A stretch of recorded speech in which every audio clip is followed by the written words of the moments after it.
Kir Sabal, Part 2. We just killed a djinn. Yeah. A bit of an arch rival to the group who used to be a patron of two of the members of the group, which I don't think we actually have a name for the group. No. Maybe we should come up with a name for the group. But this djinn was hell-bent on getting revenge against Princess Maxanwe, who is the blood heir of the ruined city of Omu, who had a former queen, which was her blood heir, that had wronged this djinn long ago. But the party was very adept in locking down first the earth elemental and then the djinn after that, and just not giving it a chance to use its 80 feet of movement speed to get out and go attack this princess through some adept use of web and a giant constrictor snake and just oodles of panthers. Panther City. We last left off where all of these panthers kind of like doggy pile style latched onto the djinn, biting on it, clawing at it, raking it, until he was not able to maintain his form and started to dissolve into sand, which fell through the boards of the floor like grains of sand through an hourglass. And with his dying breath had said, "How this is not finished. I will get my revenge in this life or the next." And there were two kind of aarakocra monks that were fighting from on the wing. Seeing that the djinn has finally been vanquished, fly down and land on the balcony here amongst all the rest of the group and say, "What the fuck was that?" Sorry, we had one of our party members was plagued by a curse, a djinn's curse, an ancient Tao, hell-bent on killing the princess. But And you knew of this curse? We knew of the curse, yes, I'm sorry, but we did not know what it was possible. We didn't know it was capable of taking control of our friend like that, causing harm. We were trying to keep him in check. He hadn't showed any signs of violence up till now. Roll a persuasion check. Am I still, I think when we ended last time, I was outside where the princess had escaped to. You were out by the princess, yes. Okay. So if you like, we can separately initiate a contact outside of this interaction. We can hold off if you want. I can let him. We'll start with this. Yeah. Come on. 11. Okay. The guards eye you suspiciously. Well, why don't you stay here? We need to go speak with the elder, Asharra. And they kind of do a bird, like parrot whistle, and all of the aarakocra that were flying out before, who had summoned the air elemental, come zooming in and flank the group on either side of the entrance where the giant constrictor snake is, and on the inside where you guys are on the balcony. Oh shit. And just they're just gently corralling you back down to the open area down below. Okay. And watching over you like police do a jaywalker. I mean, I'll recall all the animals immediately. Yeah, your python zips back to a staff, I'm assuming. Yeah. Panthers just go back into the shadows. They each like, and then the last one does like a really long stretch, and then goes into the shadow. I don't see Creed's token anywhere. My character is just nervous. Or Chrysalis. I'm gotta be under here. Here, there I am. There you are. Yeah, you're. Of course, we had lots of token overlap. Yep. Last session. Okay, yeah, y'all get herded down, and one of the monk aarakocras flies off, but the other is with you. And sorry, let me pull up some others. Oh man. The others are just kind of they're nearby. They're not menacing you. They are literally just something like shit just went down in the monastery and everyone's on red alert. Jerome, you are outside the royal home of Princess Maxanwe and her little brother. 2 aarakocra stand guard outside the door and have barred your entrance. What do you do? Just kind of looking around the guards. They, I guess they're okay. Well, that was good job. I start walking back down. I start walking back down the pathway back down to. And I don't feel like really trying to confront the guards, so I'm gonna make my way back down to where the giant was that was on the ledge, back into where they are. You find it pretty difficult to get back into the building that you just came from because you sprayed web all over the door. Right. Do I have anything I can? Can you? I guess I just kind of I'll just wade my way through it. I guess and just take it slowly. And then concentration, or no? It just happens. I mean, it's still there. Like after it's gone. Yeah. But yeah, you're able to break out a knife of yours and pick your way through the web eventually, and you make your way down. And at the top of the balcony, you look down and you see there's the group surrounded by aarakocra. No one looks happy. And do you say anything as you come into the room?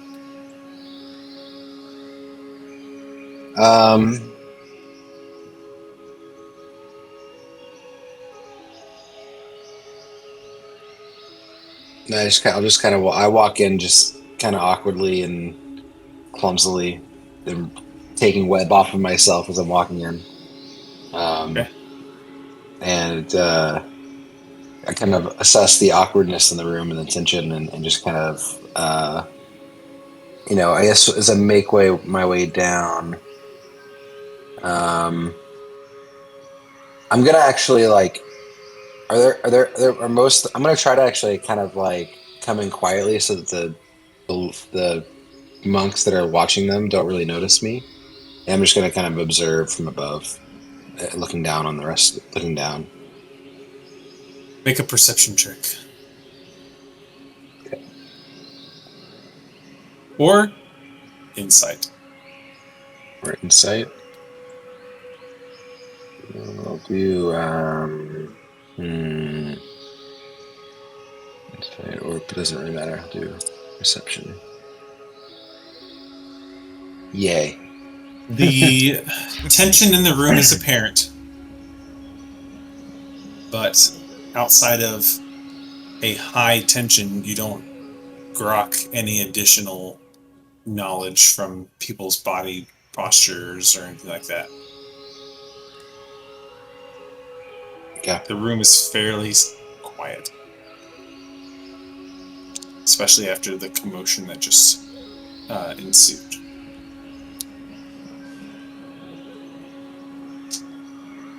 I'm actually gonna cast something. I'm gonna cast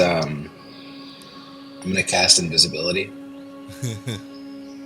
Sneaky. At what point in your travels? As early as you'll let me. Okay, you pick your way through the web and then cast invisibility, and then walk down and are able to observe. And where are you positioning yourself? I'm going, now that I have invisibility on myself, I guess I'm gonna. Which lasts for a minute, right? It's concentration up to 1 hour. Okay. So I'm going to make my way down, probably. I'm probably on this like tier right above them, kind of just like watching over. Okay. So anyone else do anything? Creed, do anything? My character is like nervous right now, just from previous experience. I need you to roll a wisdom saving throw to see if you're having some PTSD. You don't actually have to do that. That was a joke. Oh, yeah. Well, you made me waste a good. You made me waste a good roll. Oh, I didn't notice that you actually rolled. Yeah. You do not freak out. Yeah. So, but my character's like, can we get out of here? Like, we're like, what are we waiting for right now? So one of the aarakocra notices your 1,000-yard stare there for a moment while you're contemplating what happened, and looks to you and says, "Don't I know you?" Probably. You probably know me from a previous experience where I was with another party of dumbasses. And what has changed since then? Well, I was rescued by these dumbasses. Oh, rescued. I don't. I'm hoping like I think everybody's okay here, but I would like to like figure out what we're gonna be like. What are we doing here? How can we help you right now? He looks a little baffled by the question. How can you help us? What just happened? You just vanquished those creatures. This is true. And I think we are looking to get some assistance in travel right now. Not 100% certain on how that's going to all work, but I think whatever we can, whatever else we can do to help you guys out, just let me know. Roll a persuasion check. Or deception, depending on your approach. Oathbreaker. Were you Oathbreaker the first time? No, he's not. Wait, hold on a second. Do I get an advantage with the Belt of Dwarven or the? Not on charisma checks. Maybe if you're speaking to dwarves. You have advantage on charisma persuasion checks made to interact with dwarves. Okay. So this is just normal. Sorry. Uncommon item. Yeah. So it's just a normal roll. What the hell? You gotta be shitting me. Told you. Made me waste. Yeah, he blew the good one on nothing. Well, no, that wasn't nothing.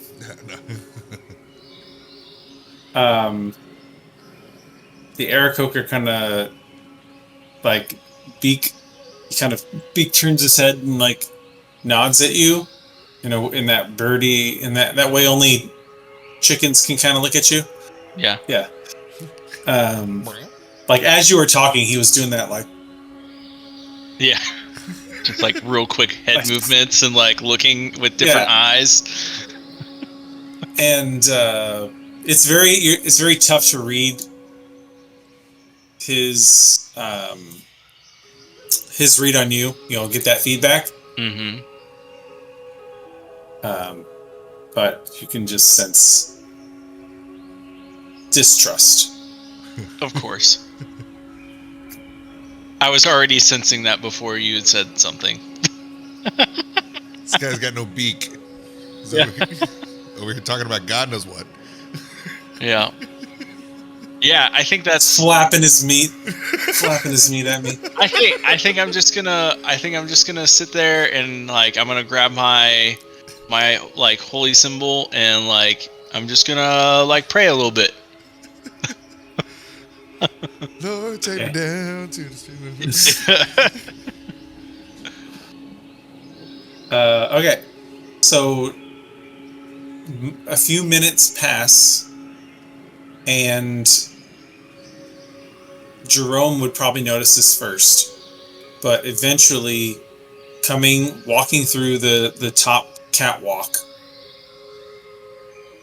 emerges one of the monks, followed by another monk, followed by a third monk, and then after the third monk, a much smaller aarakocra, feathers much more disheveled, although still wearing like robes that are regal, and then flanked by 3 more monks, comes down slowly, is like walking their way down the steps to meet with the group down below. So Jerome, you're actually like, you would need to know. If you're choosing to stay, roll me a stealth check to see how able you are to avoid them passing you by. I'm gonna, as I see them coming, I'm just gonna scurry my way down the stairs. Okay. Still give me a stealth check for sound purposes. Yeah. Avoiding that creaky step. Do I get to do it at like advantage or anything? Yes. Invisible. Okay. Yes, I would say with advantage.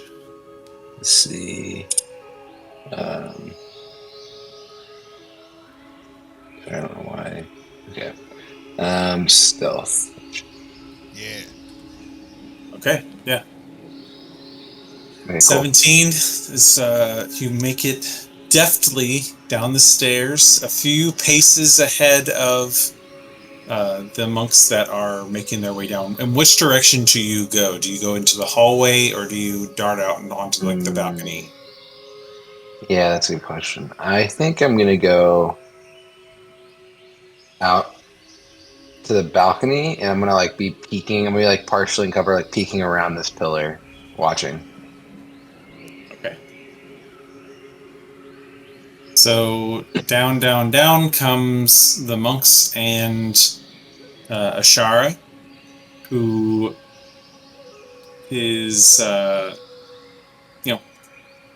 and I've never owned a bird, so I don't really know what an old bird looks like, but she's an old bird. A little mangy. Yeah, not little mangy. mangy. But looking like that, yeah. Like the feathers aren't like nice and pristine. There are lots of like splits in the feathers. Colors maybe not so vibrant as they used to be. Yeah, color's not as vibrant. All that,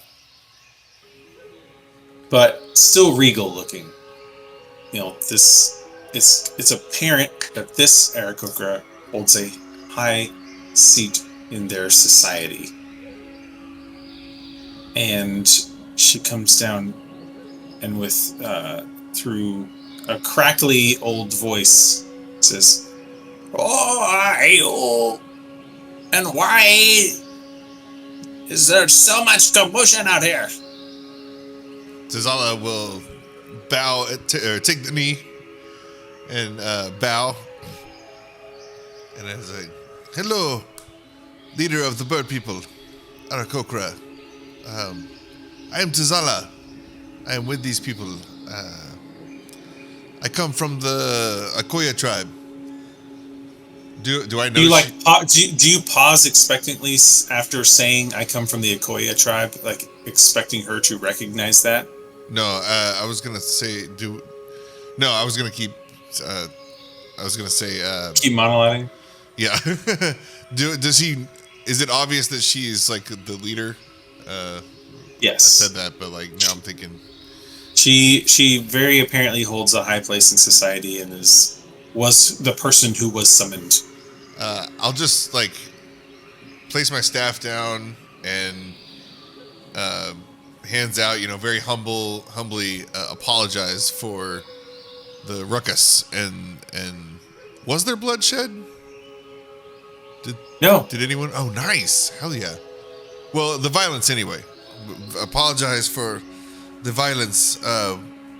We were on the lookout, so I do apologize. We did know that there could be danger, but we had no idea it could escalate or would or could escalate to that level. Our friend fought the genie that was possessing him, and we didn't know that would happen. We didn't know it could happen. So I apologize that I put your people in danger. If I would not have come here if we knew. So I apologize. Is anyone else saying anything before he rolls his persuasion check? Okay, roll it at normal. Come on, man. Oh, actually, I take this back. So it is at this moment that before you roll, sorry. Is at this moment that one of the monks who currently has like a maze painted on his face and on his beak and stuff like that speaks up and puts a wing on Creed's shoulder and says, "This one respected our ways and prayed with me at the altar of Ukto. Yeah. I vouch for him." Yeah. And then, and like all like I will say something after that. I will be like, we meant no disrespect. We just wanted to meet and talk and find some additional safe travel. okay, and then a separate one who, now that you like take a moment to look at who was surrounding you, walks over to Tazala and says, "This group saved me from the Terrafolk. I led them here to see whatever aid we could provide to them. We had no indication that this was going to be a problem. Now you roll at advantage." Okay. Please don't throw us off the cliff. Please don't throw us off the cliff. Please don't throw us off the cliff. Oh God! Okay. We'll take the 19. Off the cliff. Asharra looks at you again, kind of doing in that bird way, like she like keeps switching the eye that she's looking at you, and she kind of gathers her cloak around her and tucks it in that kind of way like old ladies do, and then she kind of folds her arms. I suppose there's nothing that can be done if you didn't know about this curse. No one was hurt, as far as we can tell. A lot of damage to our building, but nothing that can't be mended. Suppose all is well. Why are you here? Well, thank you for not throwing us off the cliff. Thank you. And we can help with any repair you need. Please, we can pitch in and throw in a hand.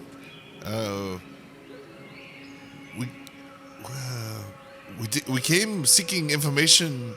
We've had several run-ins with the undead in your forest and in the jungle, and we have been led to believe that the soulmonger is in Omu, and we are on our way there, but we were seeking any knowledge we could that would help us, and we were told that there was a way of travel that we could, I think, if And yeah, the aarakocra that you had met before, she said the dance of the seven winds. the seven winds. Princess, Sorry, yeah. sorry, I'm still reeling from the djinn battle. Just dusting off. Yes, please. We our mission is to destroy the soulmonger, or find out what it is, or and bring it into the death curse and kill all the undead we can while we're at it. And meet new friends like we, and I'll put an arm around Bird Friend next to me. Bird person. She kind of flaps her wings in approval. Yes. Okay. What else can we do for you? I can perform this rite of the seven winds. It will give you the ability to fly for the next 3 days. Anyone who's present can get it.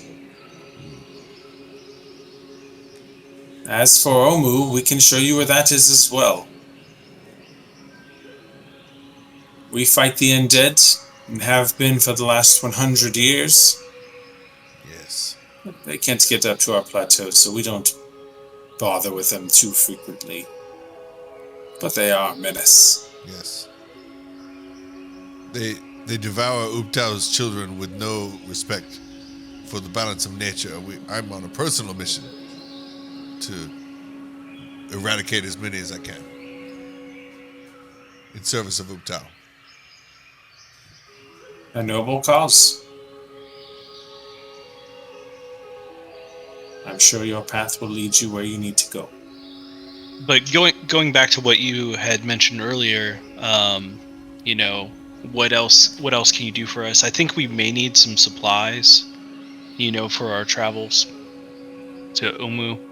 We have supplies. We have good trade with Port Nyanzaru and can supply anything that you may potentially need. So I think you have the coin. Yeah, I think we may want to do some trading first, and then potentially go, have this ritual done, so we can fly, and you guys can lead us to Omu. That can be arranged. Tizala, what do you think? Yes, this is the best plan. Yes, this is plan. Thank you. Is that all? So as you as I see everything calming, as I see everything calming down, and I guess like kind of when you guys are talking to this person, you see kind of off in the distance behind her, you catch in your peripherals, you just see kind of my head peeking out from a column, just go bloop and show up, and I just step out like I was just here the whole time. And it's like, oh guys, yeah, man, I've been looking for you. Oh, is everything good? I was lying in the bathroom. Sorry. Yeah. Does he scare? Does he scare any of the aarakocra?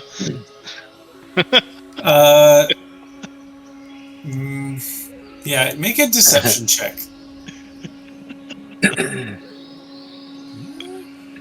So you kind of poof out, and again, there's like a full line of bird people that you're basically standing behind. So how do you make yourself known besides saying like, hey guys? Like, are you saying hey guys from behind them? Or are you trying to like inch your way around the side? I guess I'm just gonna I'm not gonna try to like go through that. I'm gonna kind of inch my way around and just kind of being like, kind of almost like I'm just asking around. Hey, you guys seen my friends? I don't know. One is a short little metal man and a bunch of, Oh, different campaign. No. Oh wait, no. It's still Sarge. Is it not Sarge in this one? No, it's not. Sarge is a Twilight cleric. Twilight cleric. Yeah, but he's he's like he's like not a full. grizzled old veteran. I was imagining. Yeah. You said so I'm metal just kind of man. asking around for them. Yeah, I gotcha. But yeah, so I'm just kind of making my way around, kind of acting like casual, acting poorly casual about it. Cool. Yeah, walking around all business casual, and yeah, no offenses taken. They knew that there were 4 people here, but they only had 3 in front of them, and that you'd show up eventually.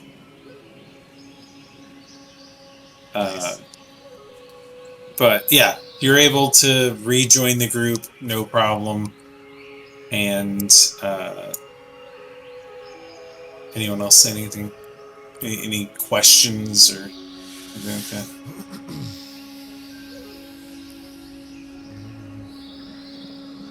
Have you heard of any permanent enchantment that might give some of us much unluckier ones, other than yourselves, much less fortunate, that some enchantment that could be permanent, that would give us flight, or maybe even wings?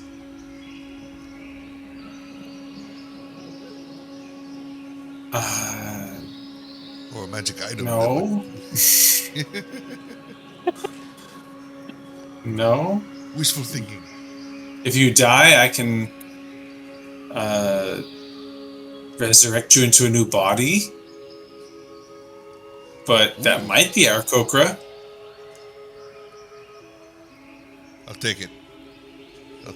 If I would like to tell my wife, this is what I want. You want a race change? She gets to be a tiger. I want to fly. That'd be nice. Our dinners would have to change a little bit, but it'd be fine. Performing such a ritual would be dangerous and costly. That might be the end of the conversation then. Not prohibitively costly, but costly. I can't think of anything. We're pretty self-sufficient. We have a good routine worked out here in these jungles. Because of our axe, we have one favor. Blessed to Obtao. He has gifted us with very many, incidences where we would have for surely been consumed by the jungle. He saved us. We will continue to serve. But I can't think of anything like practical that we need. You act as is chosen. This is good. Go in his name. Destroy this death curse. Yes.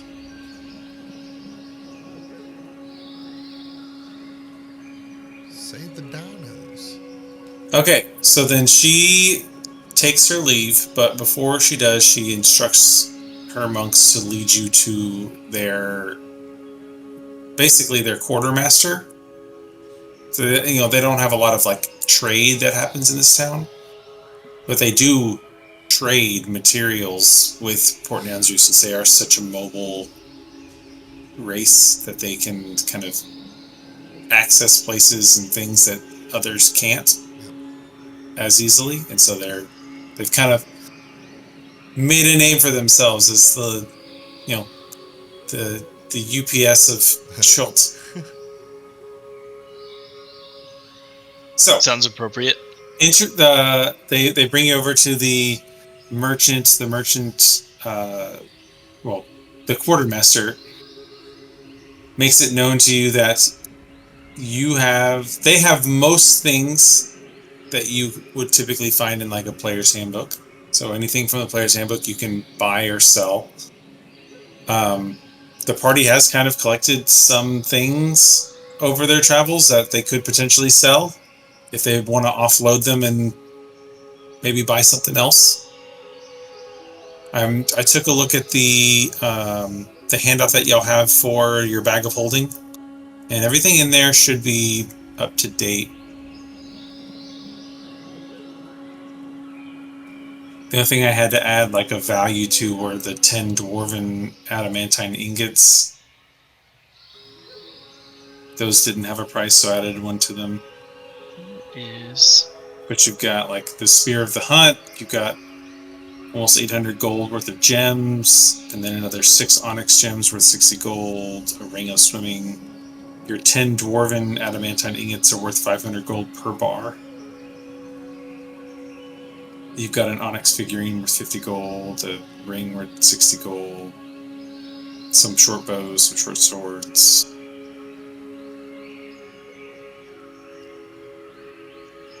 Any of that, y'all are free to like sell any of your equipment to raise funds, and then also there's another handout that I'll show you.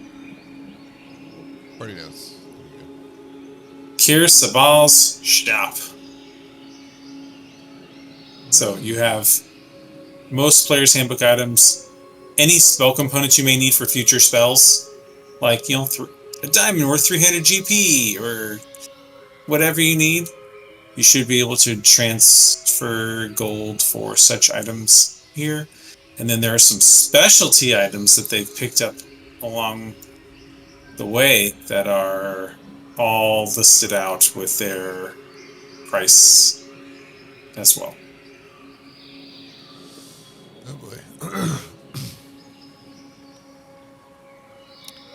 Cadence had the gold. I'm pretty sure. No, it's in the bag of holding. Everyone should have access to that. Oh. Okay, cool. Yeah, Cadence just managed the bag of holding, which now y'all can manage. There's also a... Where do I see the bag of holding? So in the journal, there is you should see like within the party folder, there's a bag of holding, there's party notes, there's a Mace of Fright, a Ring of Light. Spear of the Hunt's cool. No one, that when one of the characters left, they left their Mace of Fright that they had. There's another Ring of Light as well. That's not in the list of the bag of holding. Ring of Light? Yeah. We could probably... Do we need that, guys? I don't like... It can be activated to cast a bright light within 20 feet and a dim light for another 20 feet. As a reaction, you can speak a command word to activate it, causing it to shine, and a brilliant light causing it to potentially blind an attacker and cause disadvantage on that attack. How old's the... Oh, that's Strideborn meat, so that should be fine.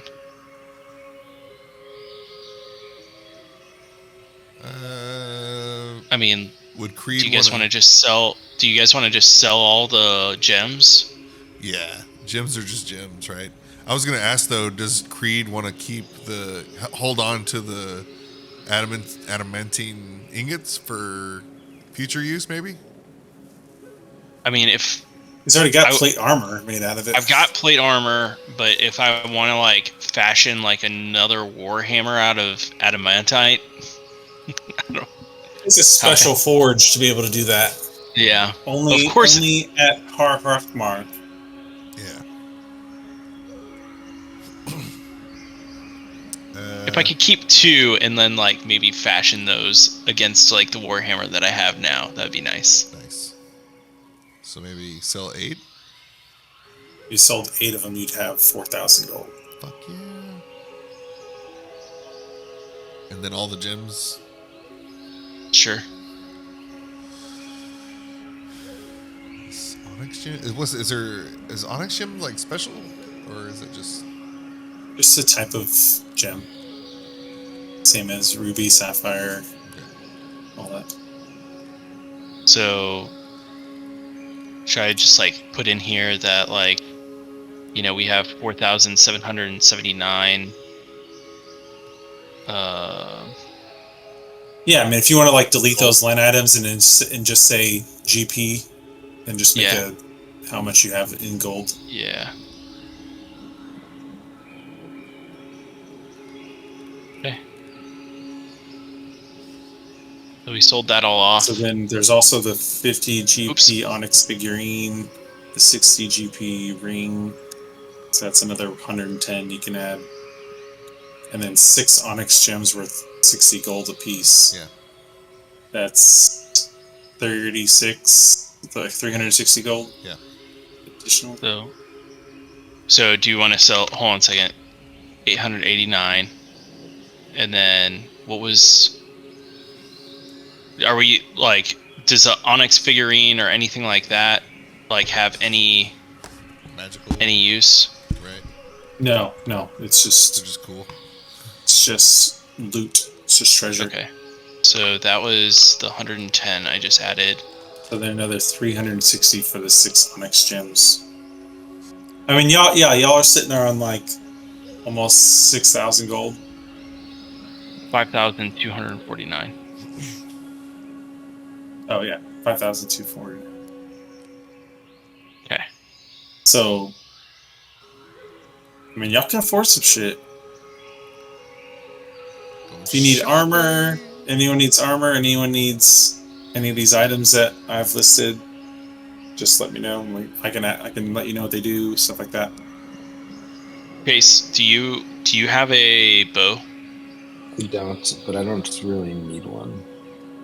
What's the Eyes of Envy? What is it? What exactly? Oh, so that just... So it allows you to cast Charm Person 2 times. It's a 2-time use item. Not like 2 a day, but like just straight up. 2. You get 2 charges of Charm Person. Yeah. But it is concentrationless because it's from the item. What's the difference between all of these like polymorphs? Like I see it's like CR1. So a Deinonychus is kind of like a raptor. Yeah. But bigger. An Allosaurus is a smaller Tyrannosaur. And a Ankylosaurus is a kind of a tanky, armored, club-tailed dinosaur that's like not as big as a Stegosaurus. So, and that is essentially like... So you drink this potion and it basically casts polymorph on yourself and you become that creature. That's sweet. I want one of those, if you guys are cool with that. Do it, yeah. What's the... The Deinonychus, the CR1 is 200 gold, Allosaurus is 300 gold, Ankylosaurus is 400 gold.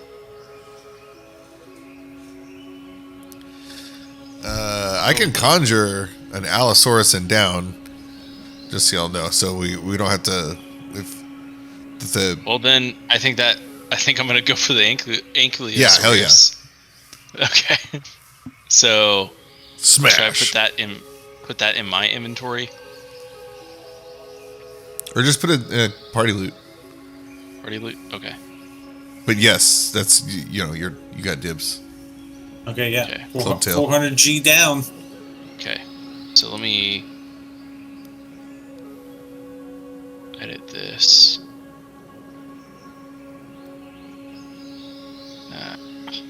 3 Been arrows. switching between the Mac and this too much. 48. Okay. Is that each arrow is 3d10? Yeah, each arrow is 75 gold, but to beasts it does an additional 3d10 damage on top of the normal weapon damage. I feel like that would be useful. If you miss though, like if you miss, then you have to like go find your arrow to shoot it again or something. Like it won't lose its magic if you miss. Okay.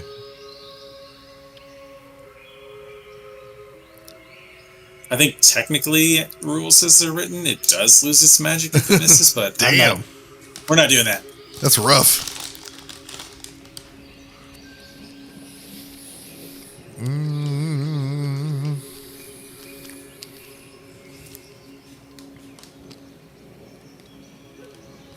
Bag of holding. As an action, you can speak a command word. Okay, so just a command word. That Got it. 4,849, is that the updated number? Yeah. Nice. Oh, okay, I see it. Everything. All right. Do you have leather armor, right, Sean? You can't wear. Do. Or can you wear chain? I already have a nice +1 studded leather though. So I think it'd be the same. It'd be a wash.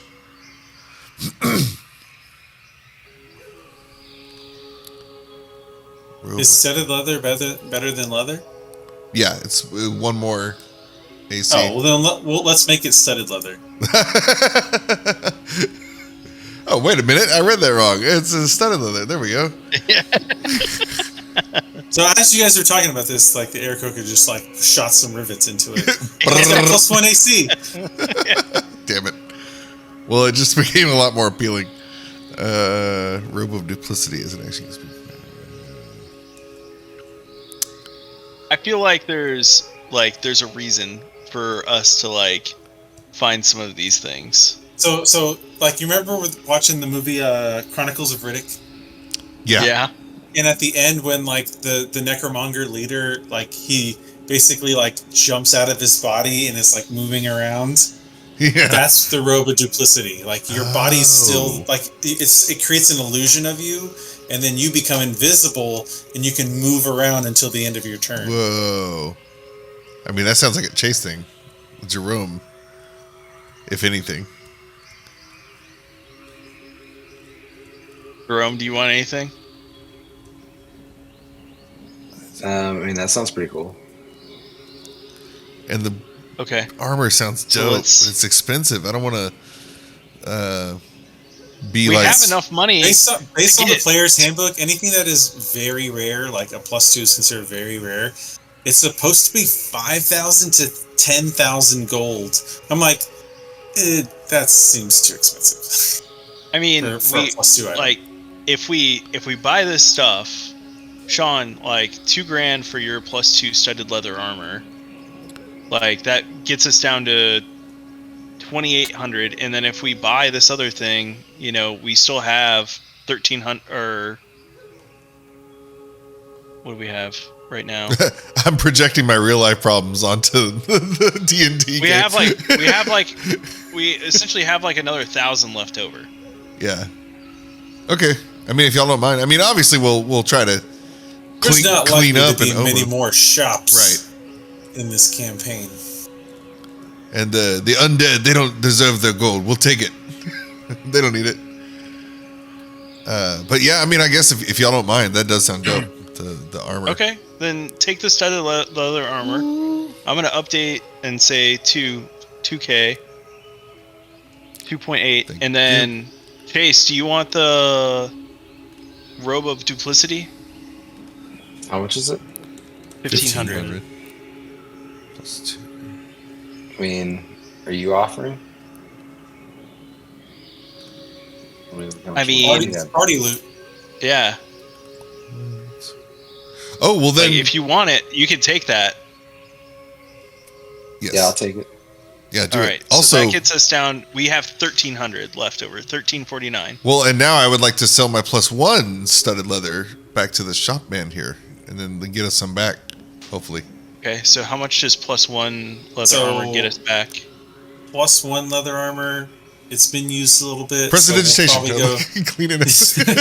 Do you have that? Shit. Do I? No, I have Druidcraft. I could tomorrow. I thought only wizards. No, I don't have prestidigitation. Druidcraft.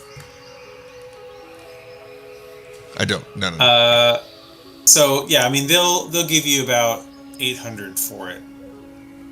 For that +1 item. Not bad. Damn it, you could have made a round number. So 21. All right, so we have 2,149. Again, left over. any like player's handbook items, like you can buy potions of healing, stuff like that, or vials of poison. They have that type of stuff too. What kind of shield do I have? So many of the player's handbook items get completely overlooked. Yeah. Let me get my player's handbook.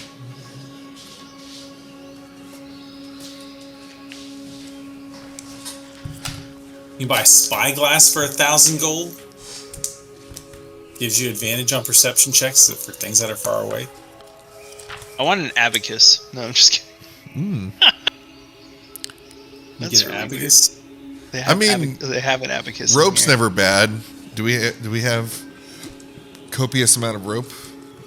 Every explorer's pack comes with 50 feet, but I think we've used some. I think we mine. have used some at some point. I would like to purchase like 200 feet of rope.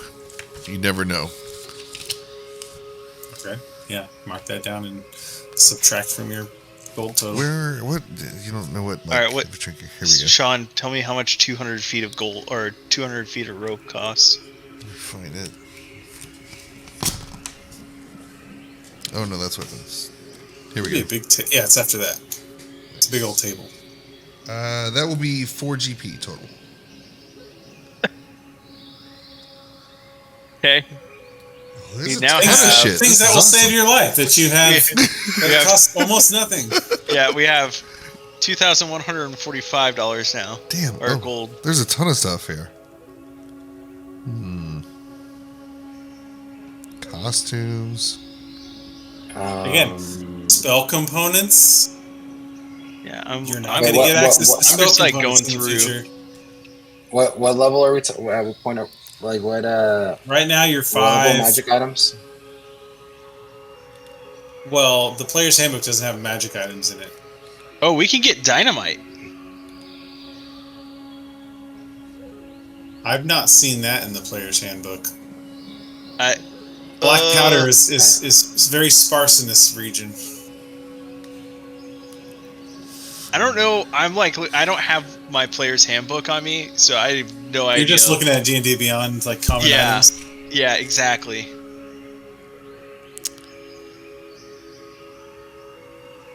I would think. Hunting trap. I want to get 1 hunting trap. Cost. 5 GP. Some metal, like bear trap. So Yeah. Are you putting that in your in Bag of holding. in the bag of holding? Yeah, I can do it. I just don't know how to edit it. I don't know how to. So I at the got very it. top, it says edit. Okay. Got it. Does Hunting trap. Do you guys see the edits whenever I do that? I'm After seeing it you updated. I finish don't. editing I don't see where. It's at the bottom. No, I mean I don't. My view doesn't show like an edit option. Well, let me make sure you can. Joke pitcher. Joke or pitcher, not of pitcher. It says all players can see and edit. Oops. They have a laser pistol? Not in this campaign. That is interesting. That's like Eberron stuff. That's Vandaloyan technology. So, does it have to be in game? Because I'm in like the external journal. Is that the difference? Is that what's wrong? What do you mean? Like, What external journal? like I'm going in through Roll20, but like I'm not in game. I'm like in the pre-game. That might do it. Okay. I'm not sure, like, if popping it out to a new window prevents you from editing it. Here we go. Oh, here we go. Okay. Now I'm looking at it. Oh, now the people can see it. Okay. Oh, wow. Okay. Hunting trap.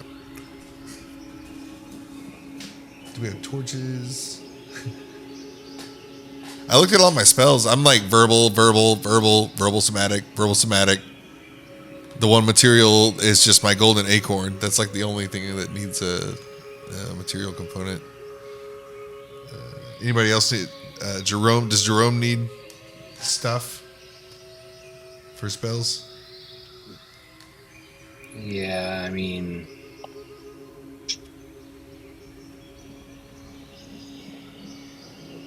Josh, I can't remember what you said. What is generally for spell components? Which ones do I need to like? It's super we had a spell discussion on this dependent. recently. Yeah. Like, revivify spells are diamonds worth 300 gold. There are other, like, ritual spells that require other specific types of material components. It just depends. Usually, the more niche the spell, the more niche the component is. Right. But you don't, like, for things like Fireball, though, that's not a gold value component. It's like bat guano, which is, it could either just be your component pouch or your arcane focus. But all the named valuable material components are all unique. Like for hold person, I need a small straight piece of iron. But that's not the same as a piece of iron worth 10 GP. You know what I mean? Yeah, I got you. So anything that's like worth a certain amount, like a component worth a certain amount, is what I'm Gotcha. getting at. I don't think I need anything yet. I'm gonna get a lot of rations. 30. I'm gonna get 40. You already got like a ton of boars, like dried boar's meat. Yeah, we have like 300 pounds of dry board meat. Oh, never mind. Okay, But that's for Raja. that's true. I'm gonna get some rations. It's cheap. Which I'm at this point, I don't know that you're. Are y'all going to like make your way back to Raja? Or are you going straight from here to Kir Sabal? Or sorry, straight from Kir Sabal to Omu?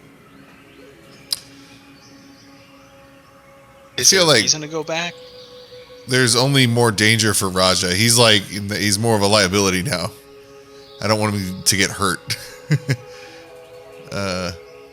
If we want to, but I think we gotta race we're supposed to be racing the wizards. So we get 20. 10. 27. Yeah, at this point they've got about a 2-day head start on you. Or probably 3-day now. I'm gonna get a miner's pick and a shovel, just in case. Nice. Okay.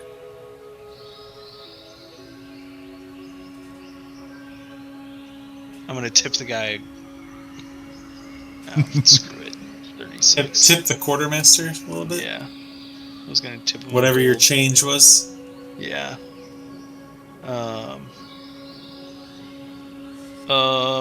Sean, did you say that you wanted to get some rations? I put it in there. Did you bring down the gold? I just saved changes just now. Oh crap. What happens when two people make changes? The first person makes changes. Looks right. And then the second would potentially override them. I think it was Okay. 2130. Yeah. Okay. Double. And now it's 36. Save changes. Okay, there it is.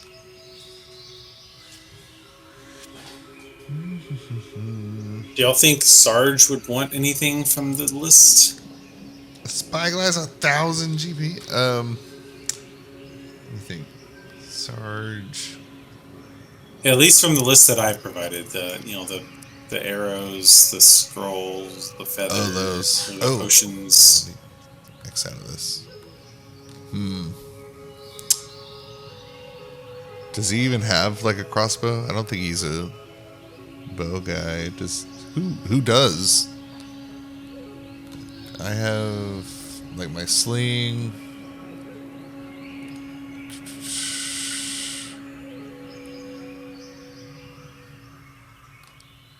Might they? Okay, so no weapons for sale.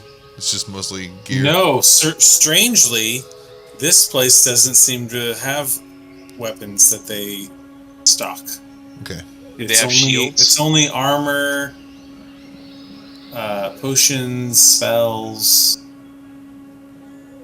Do No they weapons? Do they have any nice shields?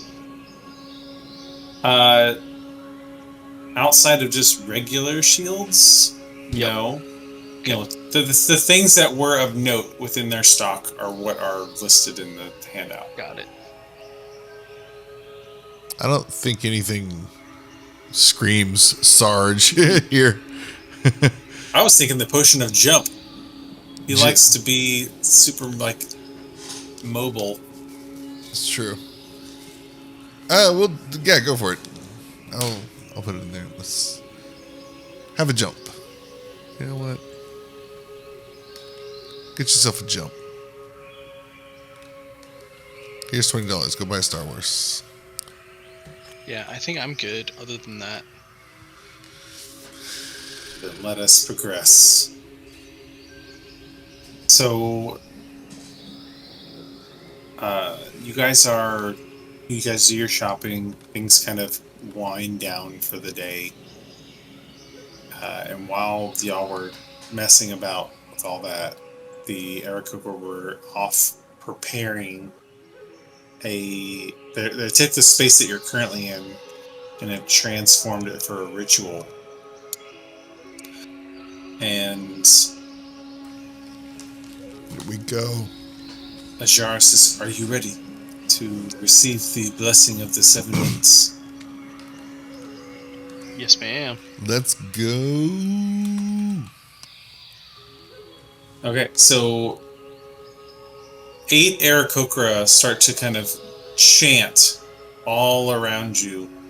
And does anyone speak? Yes. Is it avian or whatever? No, it's the language of air. There's like a language for each element. Arabic. Yeah, they start speaking Arabic. And if anyone can understand that, you can hear them making they're enchanting a rite to the wind dukes of Agua. Isn't that water? AAQA, Aqua. Okay. And while they are chanting, the Asharra is kind of, dancing around and shaking beads at you and stuff like that. Yes. And as she chants, she says, "As we grant this boon, you will have the ability to fly for 3 days. And you can fly at 30 feet per second, or 4 miles per hour. Yes. And after that time, make sure that you are on the ground because your powers will be gone. And if you are high up in the air, we can do nothing to save you." And while that's happening, these before they were kind of doing this pattern and they were summoning an air elemental. Now it's like their chanting is it's coming in waves and it has its own pattern. and these like little nimbuses of clouds are swirling and like engulfing all of you, and there's just kind of like a genie has like this like nimbus of swirling clouds on its like legs and below. That same thing starts to coalesce around each of you. Yeah. Yes. And it's almost like your legs kind of become ethereal and wispy as you gain these flight speeds. Genie? This has some Charlie and the Chocolate Factory vibes to it. I feel funny. And now all of you, in the evening of the current day, have flight for, again, 30 feet flight speed, which will let you fly for about 4 miles per hour. It's pretty slow, but I mean, we're flying, so like we can get through stuff a lot faster, I guess. Which is great. Okay. I turn to them and say thank you so much. I really appreciate you guys, giving us the ability to fly for the next couple days. Can you point us in the right direction of Omu? Asharra asks you to pull out your map, and she denotes where it is on your map, but when you do that, she sees, oh, you've already noted it. It's right here. Oh, okay. Yes. So we had already known where that was. My bad. The group had already figured that out a few sessions ago. Yeah. Okay. Good to be verified, right. though. Good to verify. Yeah. Well, thank you very much. I think She shows you the best route to fly to get there from here. Yeah. As the aarakocra flies. Yeah, I think we'll take off, and as that happens, I just like jump and try to like go for it. You jump and you just hover. They're like up in the air like a freeze frame. And you're like, I don't know what to do. At that point, I'm like kind of like kicking my legs, like, how does this work? Just channel your ancestors. Just I do like a Superman pose. Does anything happen? Yeah, as you like, with the direction you point your hand, you start to fly in that direction. Okay.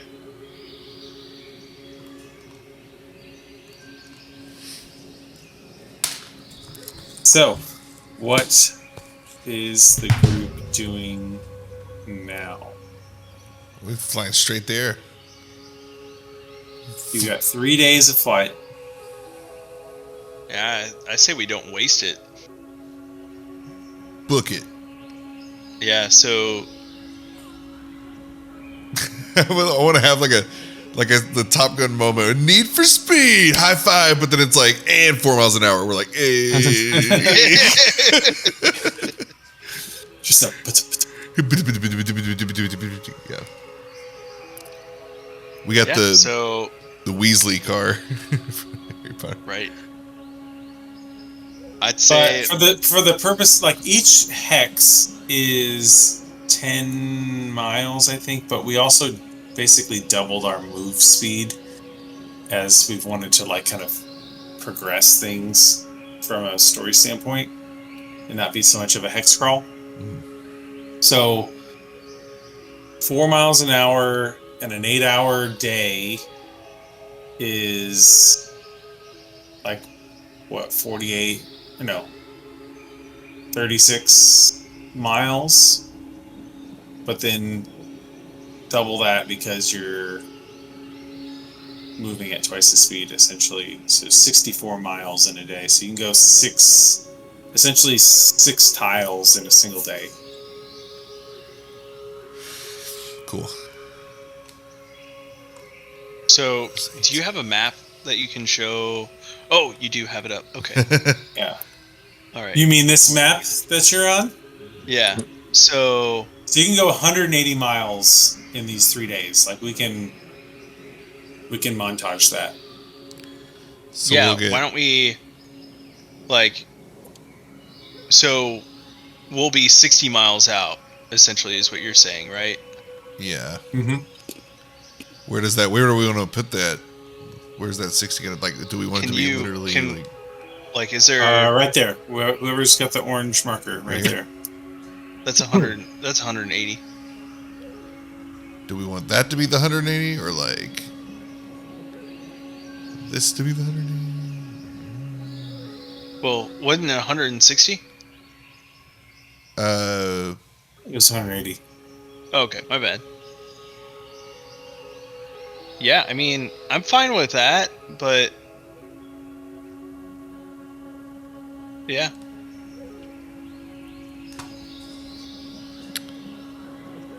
it's kind of down the river.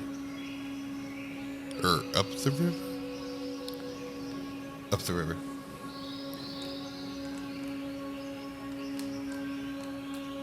All right. Da-da-da. See, where is the group token? Party is here.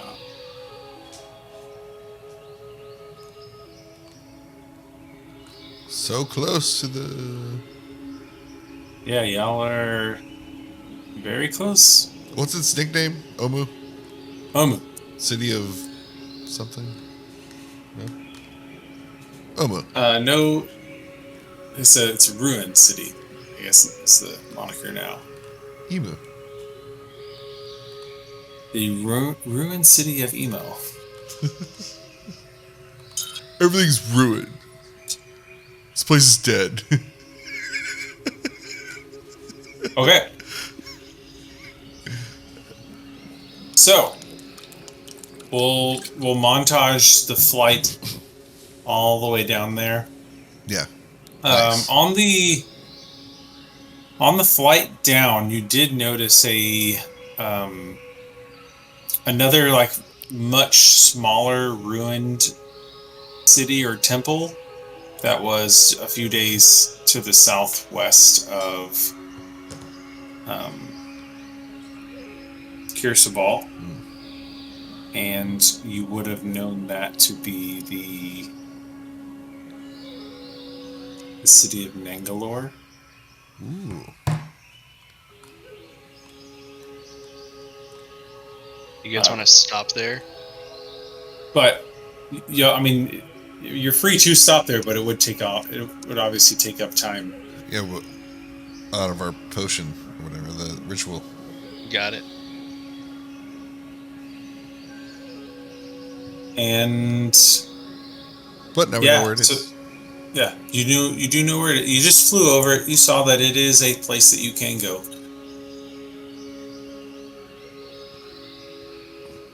But y'all land. There is. When you land, you see that it is very dense jungle. And there are lots of sign. Actually, someone roll me a survival. Survival. Okay. Come on, I'm man. assuming that Sean would have good survival. I do, but it didn't help me right now. How hard do you see? There's lots of sign of undead presence here. Shit. There's just a little too much rot in the tree bark. There, you find a hand, a foot, a rib cage bone, just a little too frequently than you normally would in any other jungle or any other part of the jungle that you're used to. This is not Undead bode well. presence here is high. Y'all, I would say that we're making our way towards the right place. Do you want to keep moving forward? How are we? We're long rested, right? Throughout that. Yep. 3 days. Confirm. Jerome, what do you think? Yeah, I mean, I think we keep going. Press on, yeah, until it's time for a long rest, or until it's time to sleep. Sorry for calling it a long rest. Okay. So I'd say, like, Josh, we keep moving forward and going through the dense jungle. Yeah. Is there anything that from our past that would lead us to believe there's a better way than going dead straight? I don't think so. I can't remember anything. No, So yeah, nothing that you're aware of. A to B. Is there any like open areas that would make it easier for us to travel that we can see along the way? Sure would be nice. And after every clearing of trees, you're hoping that the next thing you see is a nice little clear area for you to traverse to. Yeah. And it just never comes. Okay. Yeah. Deep jungle.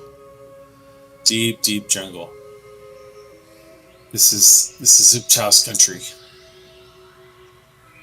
And as y'all are moving through, you do come across a I guess the best way to describe it is a clearing of carnage. Okay. But it is of carnage of undead bodies. So you come into this clearing and it looks like a great battle was fought here at some point in time. And it has kind of been frozen in time, in that there's just all of these like bodies and body parts and mounds of, or like a battle, and think of like a battlefield, like immediately post battle. There's just all these dead bodies everywhere, and they're all strewn about, some laying on top of another, all that stuff. And they're all just sitting there. All right, like is it skeletons at this point, or are they like? Is it just like no? It's flesh. Rotting flesh. Like they are not skeletons. Okay. I don't like this. And it looks like as if you had run into any of the other undead in the jungle, that same level of decay. Yeah. But it looks like. Would we have an approximate idea of how long ago this happened? Make a medicine check. Yeah. Can I help him? Yeah. Do you want to both roll, or do you want to roll with advantage for one person? I've got a guidance. I've got a decent I've got a +5 to my medicine. Okay, and guidance. I will guide you. Okay. One second. So if you're doing guidance, then I would say no advantage. Oh shit. Oh, that's fine. Unless Jerome's helping somehow. Oh. Okay, well, yeah, 24 plus your D4. D4? Yeah, for guidance. For him. Can you do a D4 for me? You got it, buddy. Yes. As someone who uses guidance on literally every check I do in Baldur's Gate 3, I respect that spell. So 27. So, from what you can tell on the undead, it is dead. It's dead, not undead. It was undead, now it's become re-dead. And you check the bodies, and they've got lacerations all over them.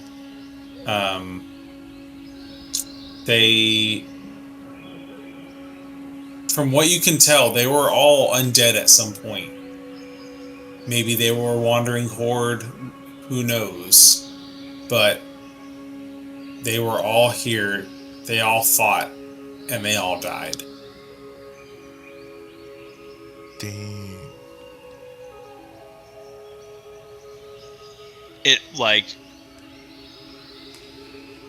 And I'm sorry, how long ago do you think? If I was to, the time scale's a little tough to tell. With a 27, I mean, you have a pretty good idea that these were previously undead not long ago.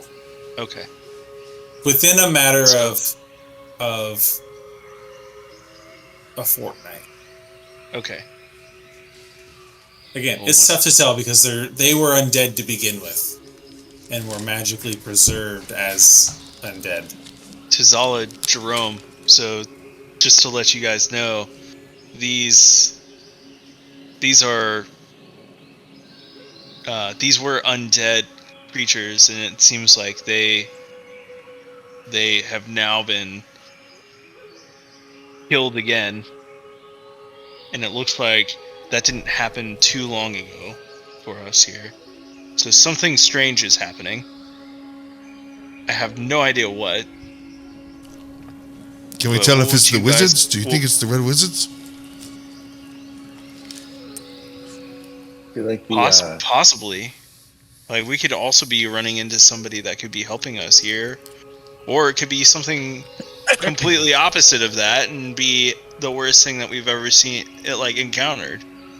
Could I make an Arcana check to see if there's been magic used in this? You may. The undeadening, the redeadening? Can I use my expert knowledge in Arcana to help him? How are you helping him? Or maybe I should help you make the check. He's hugging him vigorously from behind. I'm I'm like, if only there was some way we could tap into what a wizard would do right now.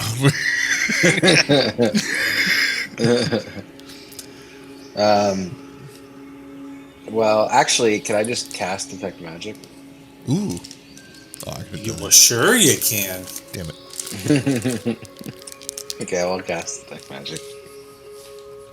Okay, you cast Detect Magic, and you can sense traces of necromantic energy emanating from all the undead corpses, but they are faint and dissipating. I think it's the Red Wizards. Did the Red Wizards use necromantic? I think they're necromancy, yeah. Like that's just the energy they give off with all their attacks, or like that's the necromantic Yeah. energy leaving the undead? It is the necromantic energy leaving the undead. Okay. But outside of that, you do not sense any other sources of magic. Did it have something to do with the did it have something to do with the Soulmonger? That's a good question. Like, I don't know, Jerome. Like, we have that option. It could be the Soulmonger that's causing this. It could also be something else, but like, I mean, we are getting close to Omu now, so you know, I have no idea. I don't trust those wizards. Let me see if they're. Okay. I'm just like trying to think of. Well, right now we're just flying over this, right? No, we are in it. Your We're flight is walking in done now. You are now Okay. roughing it in the jungle once more. So are we like trying to go around this, or are we like wading through it? We're kind of wading through it. You came into a clearing of it. Okay. So we're at a distance from it right now. Kind of. If you want to be. I was saying, does it seem like we kind of have to go through this to keep going straight? No, you can skirt around it. But it's something that you found and are investigating. I'd like to look and see if there's anything of value in here to us. Start searching through some corpses. Yeah, like just to see if there's just something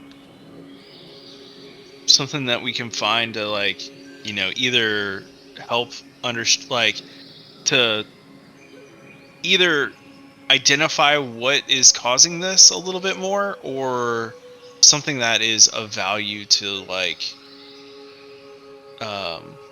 you know, my character. Roll investigation, please.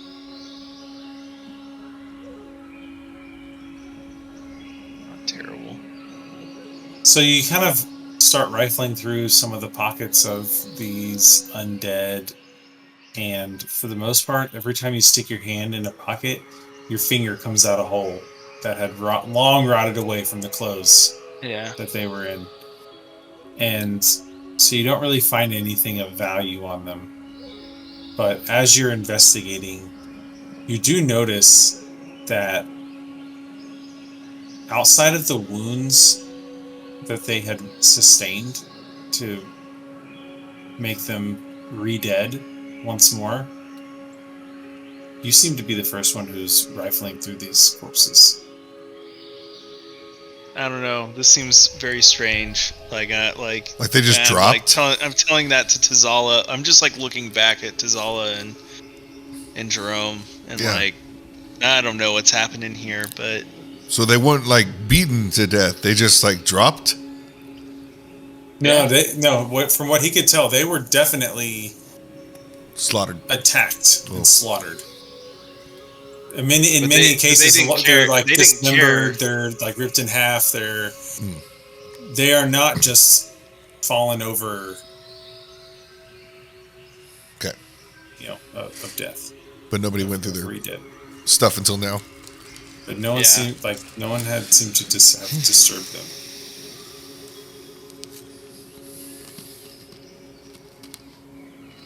We don't really have very many options here. So it's either like we continue to move forward or we turn back. What do you want to do, Tazala? We come this far. And Jerome. I have faith in Uptao. He will see us through. What about you, Jerome? What's the question? What do you want to do? Do you want to, I guess you want to keep pushing forward, or? Yeah, I think we're on a mission for Soulmonger, right? So in game. Yeah. Yep. That's how many fewer undead we have to tackle. So yay. So Josh, I think we could start walking forward. Okay.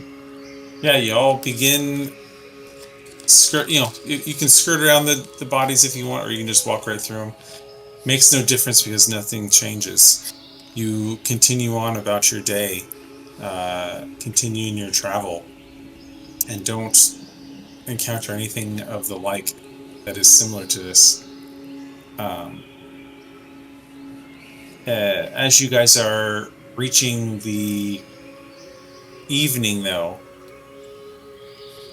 you start to hear a sound off in the distance. Help! Please, someone! I need help, please! It's off ahead of you. It's a trap. It's a trap. Can we discern if it's really human? Does it sound human? You can make an insight check. Is it dark out right now?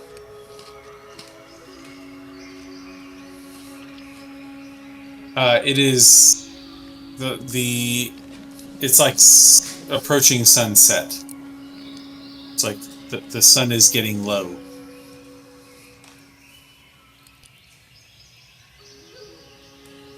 $23. So 23, you hear it, and as far as you can tell, it sounds like a woman's voice that is in need of help.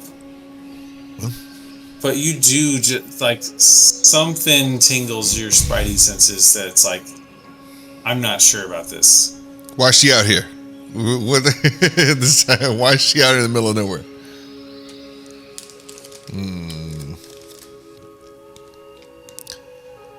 Well, either way, whatever it is, it knows that we're here. If it's a false flag, so it's like, if we ignore it, I think it'll just find us anyway.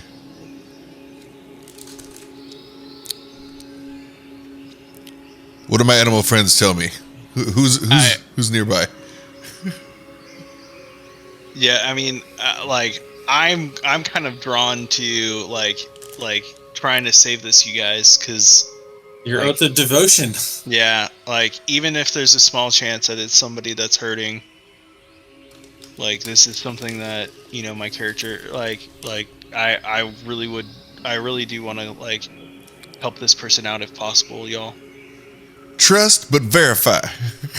Yeah, but Well, how about we oh, go ahead. can we see the person or we just hear them?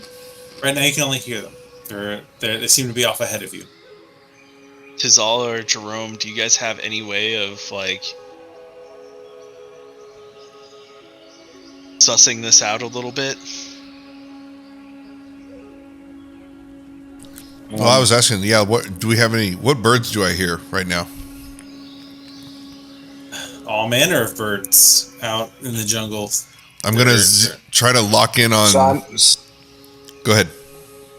Well, I was just gonna cast. Sorry, I'm just getting a call. I cast Find Familiar. That's a ritual spell, right? Do I have to cast it as a ritual? Unless you're that one warlock. Oh, okay. Then never mind. Yeah. Ooh, nice. Use your 10 GP of incense. And I cast it, and a raven comes. I'm going to send the raven off towards the sound. Nice. Tizala chats at the raven before it leaves. Oh yeah, I was gonna see try to triangulate where that lady's voice was and what birds are over there, and be like, I'll speak in toucan, like, hey, what's going on? Why is there someone screaming? And I'll just call it out there. Okay. Well, you do that. The Find Familiar flies off in that direction, and as it's flying in that direction, it notices a woman is currently sitting slumped up against a tree, head looking downward, but otherwise doesn't see anything. Flies back and reports to you what it saw.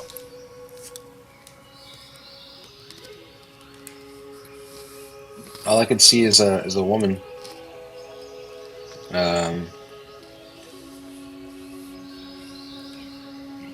Was there any dense forest around her? Like, was she in a clearing, or was she no different than anything else you've seen right now?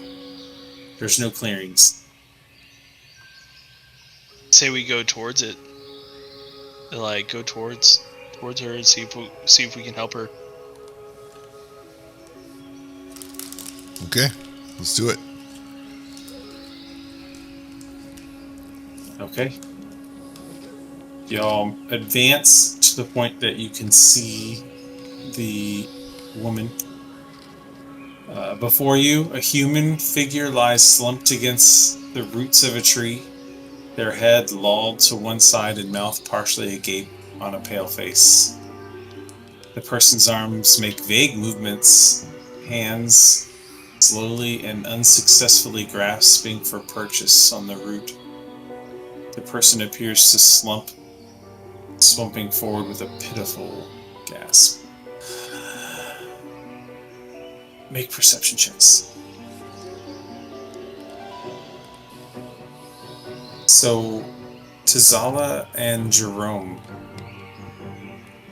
you notice as this girl kind of slumps toward you, down by her ankle, you could swear you see some sort of movement from the ground to her ankle. Uh-oh. Creed's leaning down, or Creed, what are you doing? Yeah, as you guys make contact.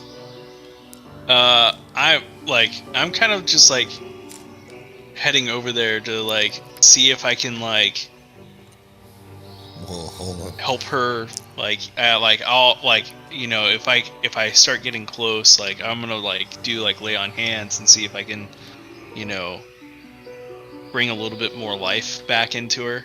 Well, but I'll stop him though if if he starts going up, and after I saw the thing crawl up the leg, I'm like, whoa, friend, look down, and I'll point at her leg, and we'll try to.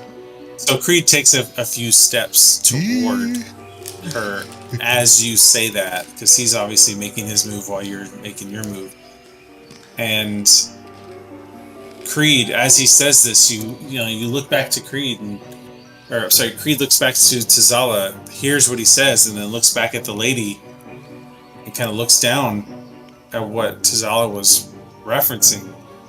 And you see root-like tendrils are dug into the woman's back and through her ankle, kind of up the leg, piercing cloth and flesh.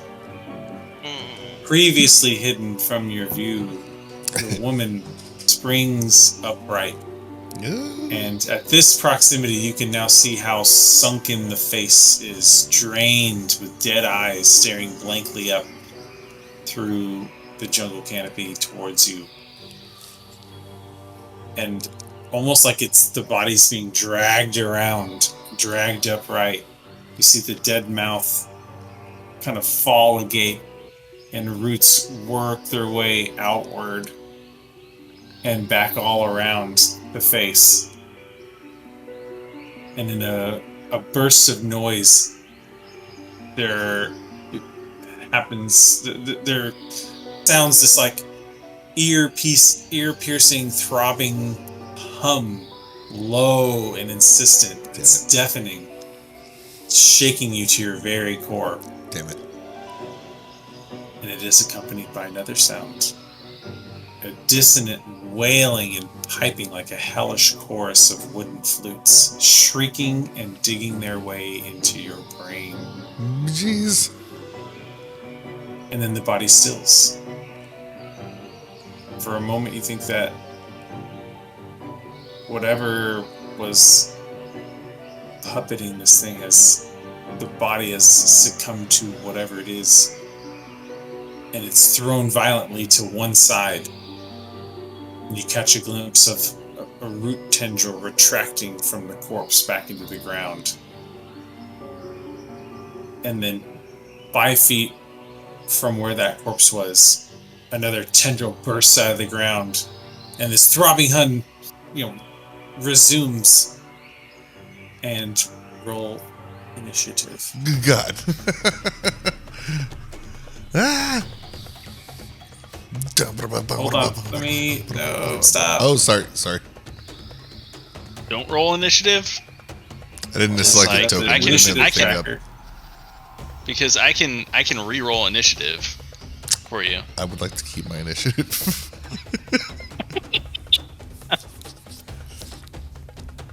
Okay. So let's get to the map. Go ahead and pull your tokens onto the map. That's fine. Oh wait, yes. So then you're first. I don't want to. I mean, if they get a surprise round, they get a surprise round. It's not surprise. No. You guys were sufficiently cautious. Well, I mean, yeah. It's just I'm going to use my bonus action to call forth my panther spirit, and this time it's going to since we're surrounded, I want him to kind of jump like he was sitting on my shoulder the whole time, whoa, but out from me, and then do the frozen in space thing right above us, launching a big aura, and I'll put the thing out. Panther token. I don't really know a better place, so I'll just put it right here. Have the token. And then I'm gonna call some friends. Thinking back, growing up in the forest, I would see the creatures that I am familiar with that seem to be can do a lot of damage to trees. Would be the bear, I think. So I'm gonna call forth 2 cave bears if I can get away with it, but two brown bears if whatever your tokens. I think K-Bear has a slightly better. I have Cave Bear, yeah. Nice. They are CR1, right? Double check. They are no challenge 2. Never mind. 2 brown bears, please. And I will position them. I think.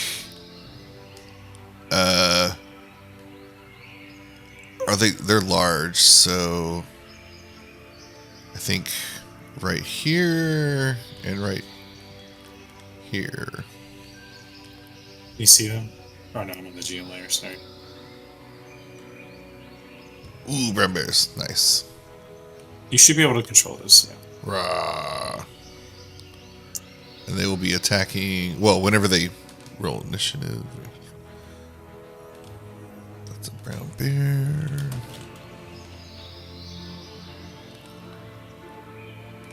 Cool. If you just shift double left click them, it should pull up their Six are character sheet and huge. roll 20 for you. Nice.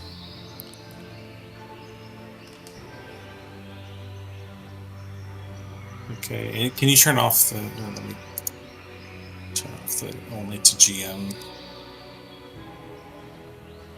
Set to public.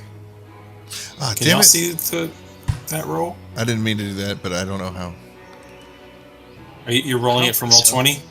No, D&D Beyond. Yeah, so I saw your 18 roll, Josh. So I'm showing this to players. So now you should see it. Yes. So you can roll from there and it'll show up for everybody. So 20 on initiative.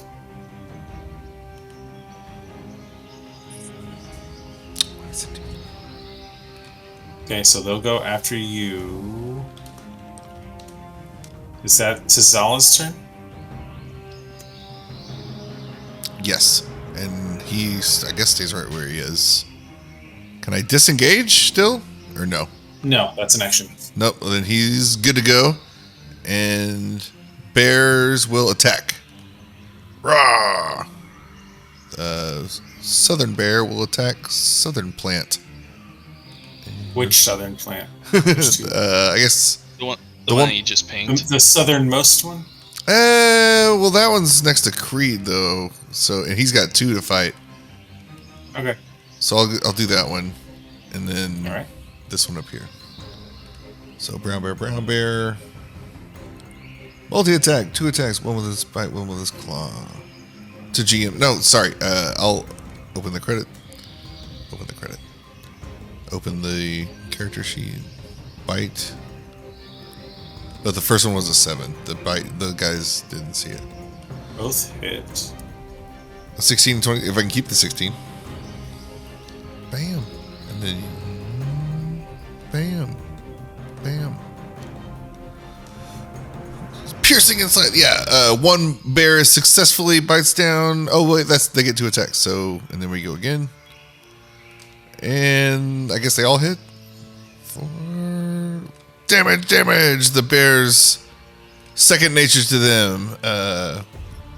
Scratching and pushing trees over and stuff. So. So 17 damage on the first one. And then who's the second one attacking? This one right here, the top right. Okay, so...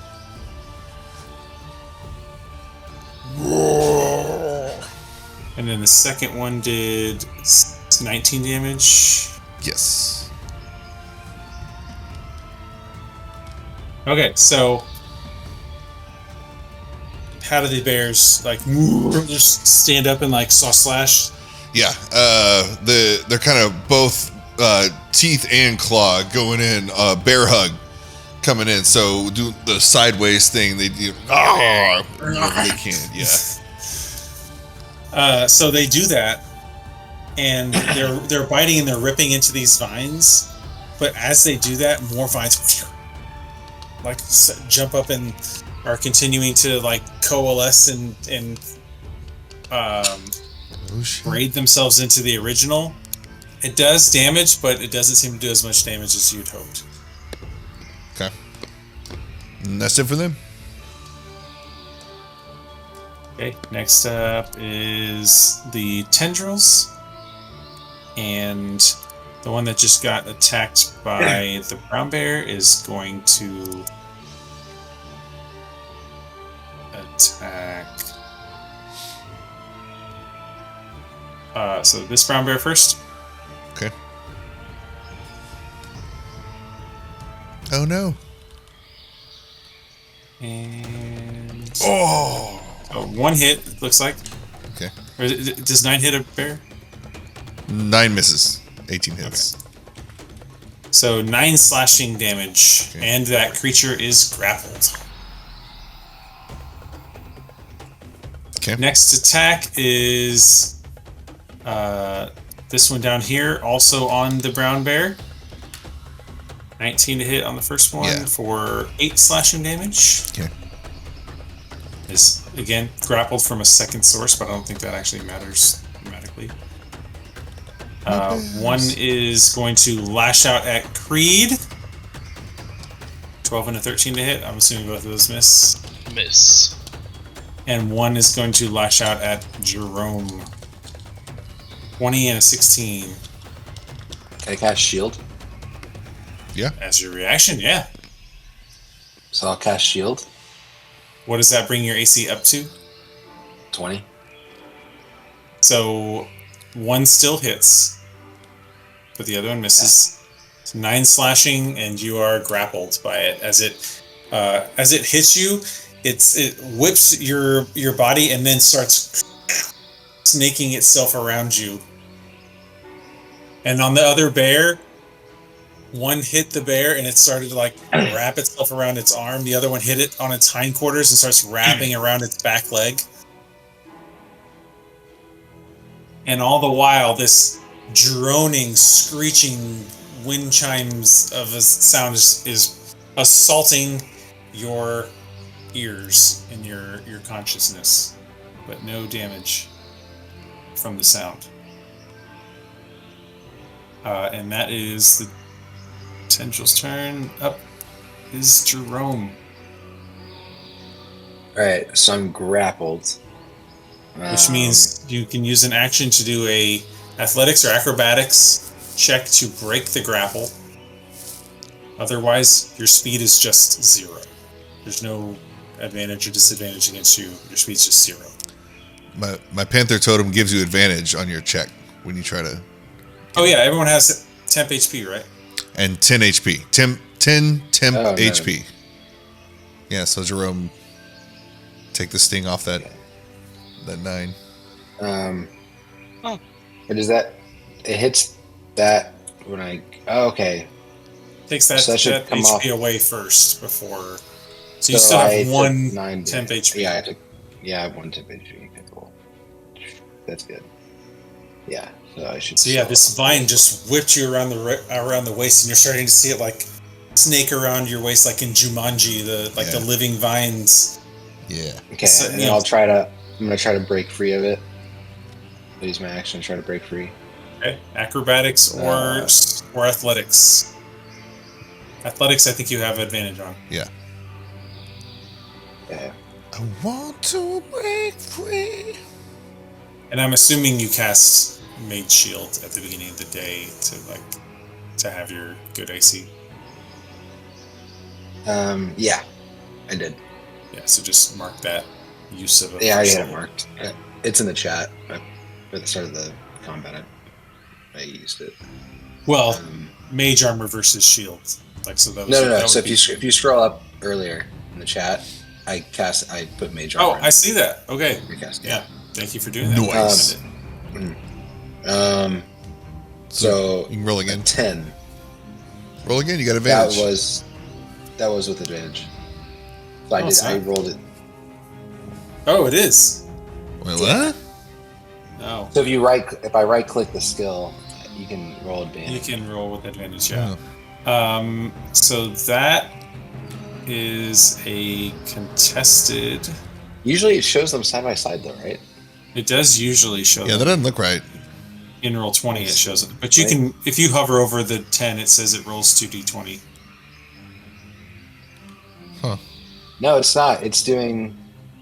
I don't know. It says a 10 and a 1 plus 2, and then the higher is 12. It rolled 2d20, keep highest 1 plus 2. Yeah. So it's just it rolled it correctly. Yeah. Damn. Yeah.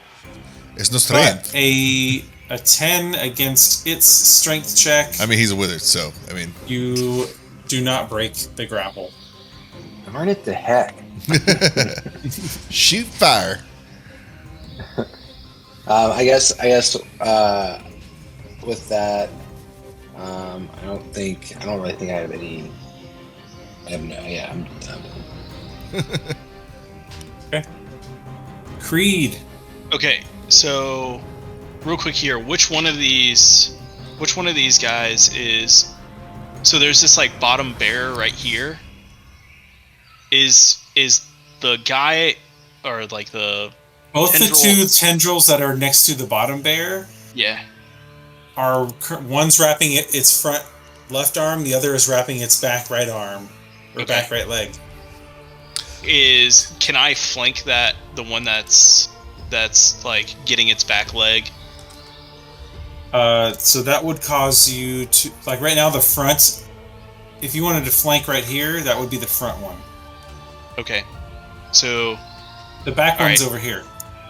Yeah, I'm sorry, that's like I would have to get on the other side of it is what you're saying. Like its back is not towards me. Its face is towards you. Okay. Its face is towards me right now? Yes. Because it attacked this one. Which one did it?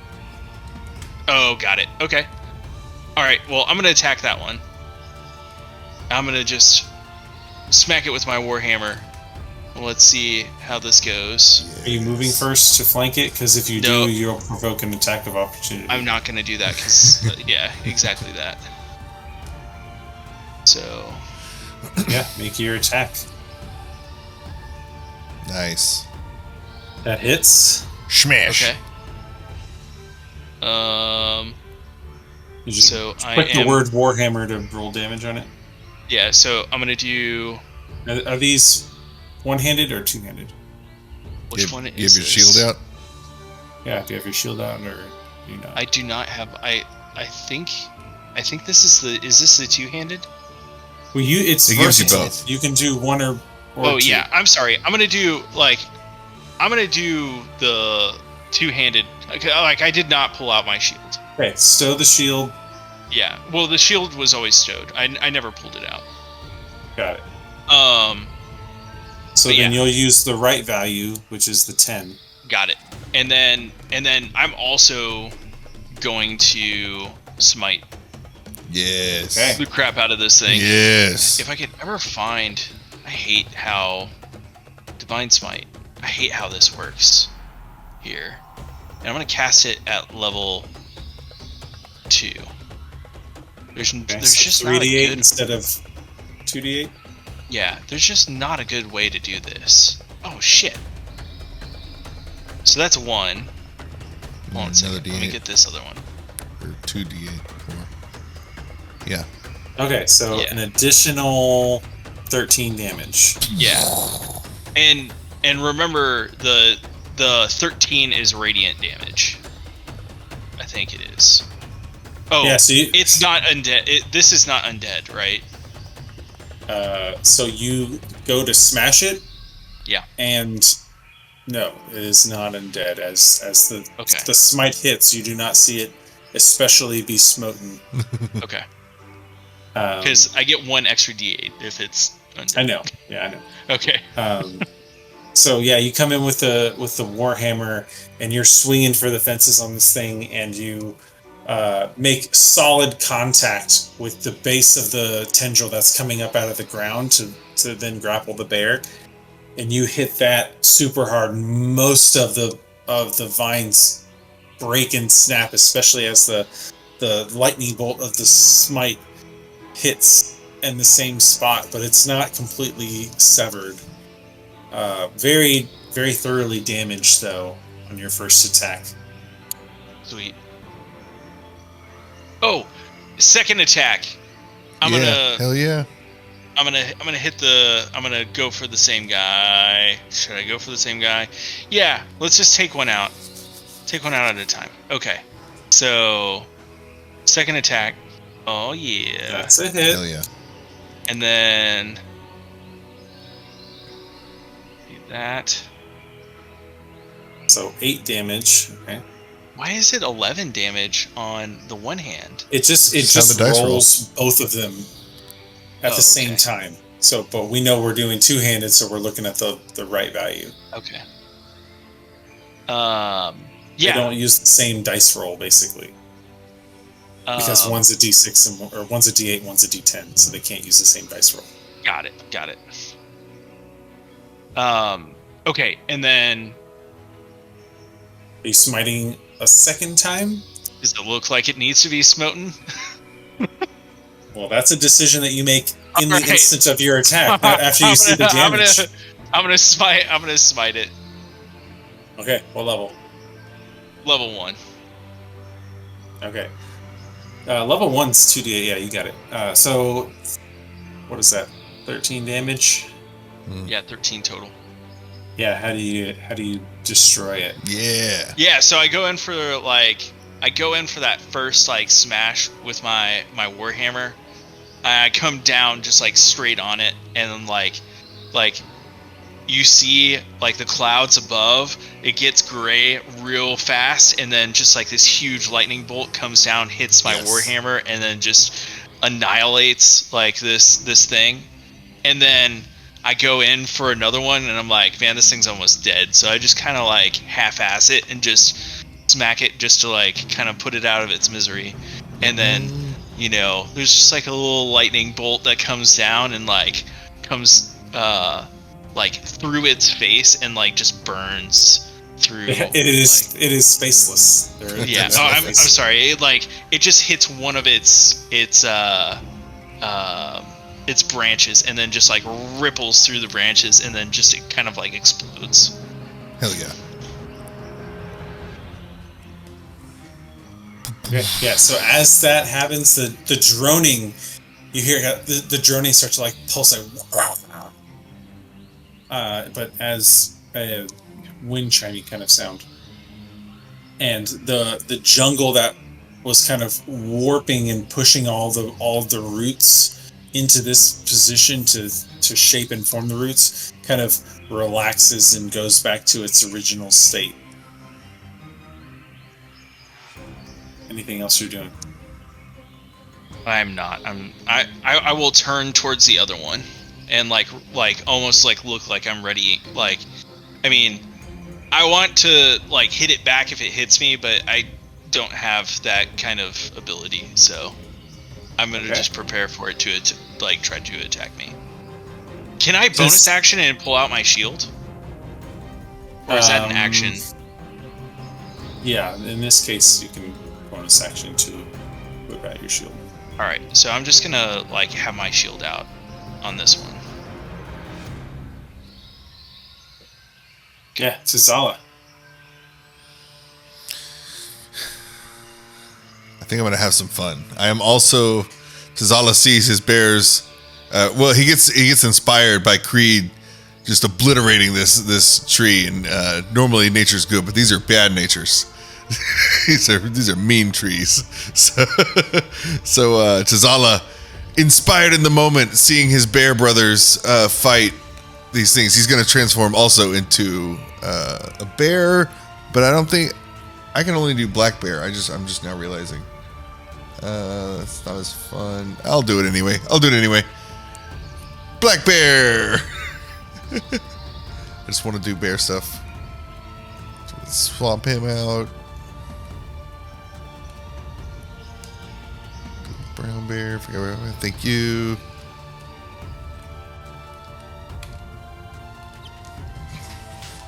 And you should be able to see this. There it is. Nice.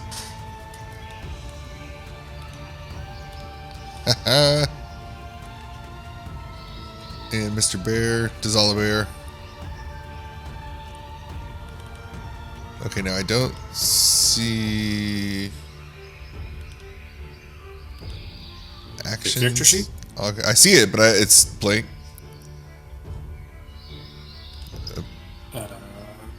Never mind. Sorry. Bite. I found it. I just where. Oh, okay. It loaded differently when I looked at it again. So, Tazala. Actually, that's. I am not Moon Druid, so that's all I can do right now. Oh, action. Yeah. Okay. Okay. Brown bears. The real bears are going to continue their attack. All right, brown bear. Same ones they're attacking. Bite and claws. Oops. There we go. Miss with the bite. Miss with the claws. Dang it. Okay. Was that the top or bottom one? Bottom. Oh, down there. Okay. That guy. Okay, the top guy going after the same one he was. Man, this really blocks everything. Earlier. Whoa! Crit. Crit. Hell yeah. And then his claws also hit. Nice. Both are hits. So, get that hit, that crit bite. And nice. So 13 and 9. 22. 22, okay. Again, just like, it's like he never lost his grip the first time. It's just like more thrashing. So still thrashing, still trying to mangle this thing. Not as effective as you would have hoped, but it is bloodied. It is watered. Nice. Watered. Sapped. Sapped. Their turn again. The one that is currently grappling Jerome is going to make 2 more attacks. Squeezing Jerome as it wraps around him further.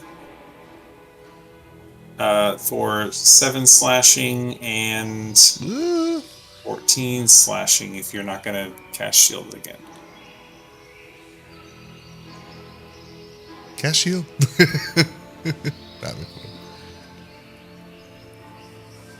Okay, so only the 23 hits for 14 slashing.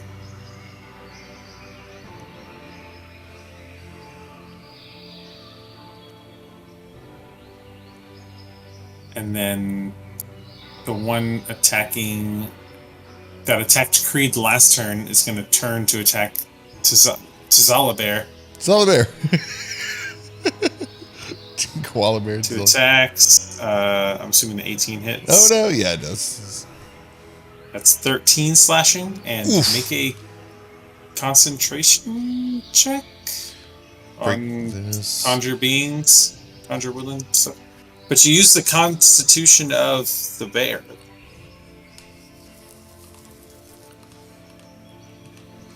Okay.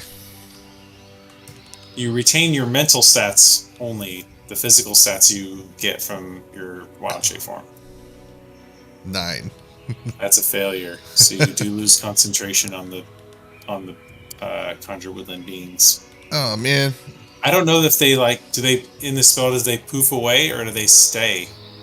No, they just go away, right? Well, I'm not gonna transform anymore. That's not fun. Conjure animals. I mean, if you have a bear should have a pretty good constitution, right?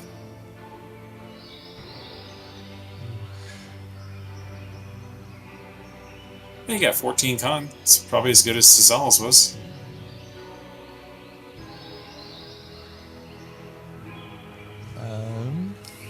I don't know what happens. Disappears when it hits 0 points or when the spell ends. So the spell ends, yeah, it just disappears. Spell ends. Okay.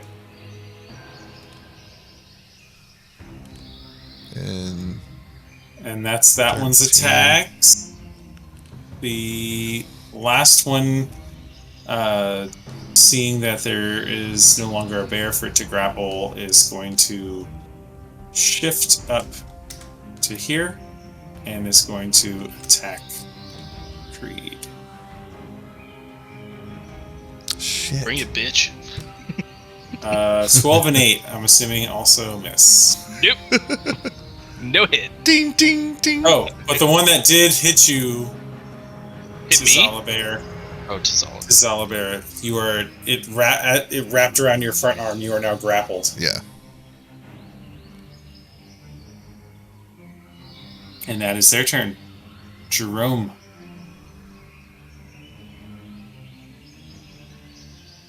Okay. Well, I think I'm just gonna do something kind of silly.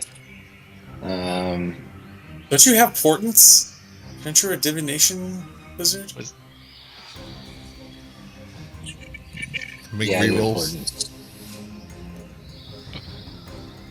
I'm not very familiar with it though.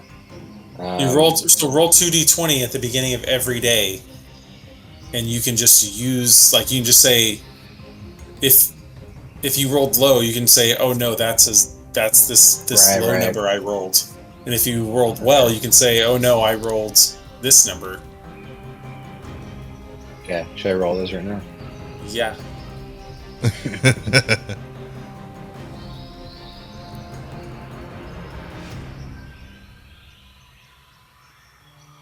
Wait, hold on, what? The 9. I rolled a 5 and a 4. Well, I mean, it. Oh, okay. Well, it's two bad rolls that you can substitute for your enemies. Yeah. Right. Well, cool. Anyways, I am now going to still do something. I'm going to do. So, I'm going to cast Fireball. Where? I'm gonna so there's the one in front of me, the vine thing in front of me, and there's the vine thing to the left of it as well. Mm-hmm. I'm gonna cast it so that it goes behind them and then hits in a square right in front of me and hits those two vine creatures. Okay. And draw it out. Okay, you cast Fireball, and that's a dex saving throw, right? Yeah. Yes. What is the DC? Cast the spell so we can see the DC and the damage. Okay. I am going to cast it at... I guess I just don't have the level I can cast it at. You only have third level, yeah. Okay, that's the damage. Where's the DC? Does it not show the DC? The DC is 15. Okay. So one succeeds, the other fails. So the one that is on you fails. The one that's on Creed or that's currently wrapping Tazala fails. Good. So that's 30 damage to one and 15 damage to the other. But so the one that's on Tazala, the flames explode in the jungle. There was this droning sound that's just this cacophony in your head. And Jerome's like he's getting squeezed, he's getting lashed. He throws out this fireball, and there's just this boom, and this ball of fire starts exploding outward from this point. And all the sound that you were hearing just goes deaf for a moment as the fireball kind of flows towards you, burning these vines, and you see the vines kind of twisting and writhing as they catch fire because they're inanimate objects. Seemingly have taken a lot of damage, more than you expected from the fireball, and both are burnt to a crisp. Yes. Leaving the one that had just attacked Creed. Yes. Sweet. Revenge. You are no longer grappled.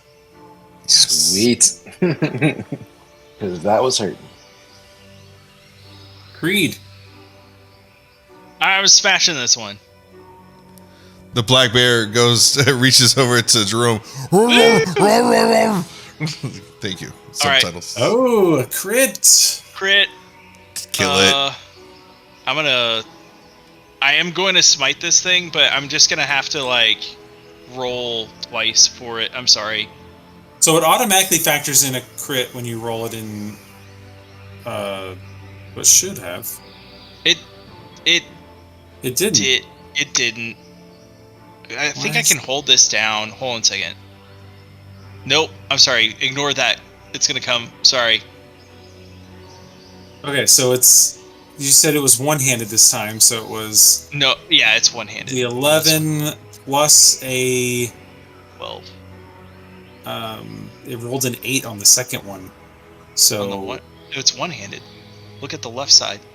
11. I know, but you rolled. I'm still looking at the left side. If you hover over it, it says it rolled an 8 and then added 4 because that's your mod. So that's how you get 12 on the second one. Yeah. But you don't add the mod twice. Oh, okay. You only add the mod once. So it's 7 plus 8 plus 4, which is 19. Nice. Okay, and weapon then damage. And then here comes the 4d8 for the smite. First level smite? Yeah, first level smite. Yeah. I think this should do it. That's a good one. And that's also a decent one. Yeah. Ooh, what happens if I crit on the smite? It's just max damage. Yeah. That's more damage. Yeah. Yeah, that kills it. Yeah. Okay. Sweet. How do you do it? So I have my Warhammer in one hand. I throw it up and flip it, and then like toss it up in the air, and it lands on top of this thing, and then my smite comes down and strikes my Warhammer, and it just blows up. Yes. Fireball. Yeah, that's badass. Right. Fire. Well, I'm never transforming again. That was that was heartbreaking. My bears. No. I mean, a bear typically would have a better roll than that. That was pretty bad. But I mean, you can get bad rolls on anything. Yeah, awesome. Well, we're at 11:45. We'll call it there. Cool. Freaking trees. But so as the last of these tendrils gets blown to pieces, the humming, cacophony that you're hearing seems to move off away from you, and it gets slowly dissipates. But not like it's getting smaller, but that's just moving away from you. Like just the jungle sounds, the nature sounds. These were very different from normal jungle nature sounds. Okay. Almost this is shrieking. It's like a droning, shrieking, low hum. Something completely alien to things you've heard in the forest before. Okay. Curious. But that's where we will end it. Da-da-da. You see, as it moves, you see the trees in the jungle swell and warp as this thing moves. Ooh. Well, that's not good. So it's like imagine trees that are bulging and warping. Trees multiple trees are bulging and warping as it's moving. That's how you can see its movement. I don't like that. I don't like that. I don't either. And that's where we'll go. Sweet. Cool. See y'all next time. Bye.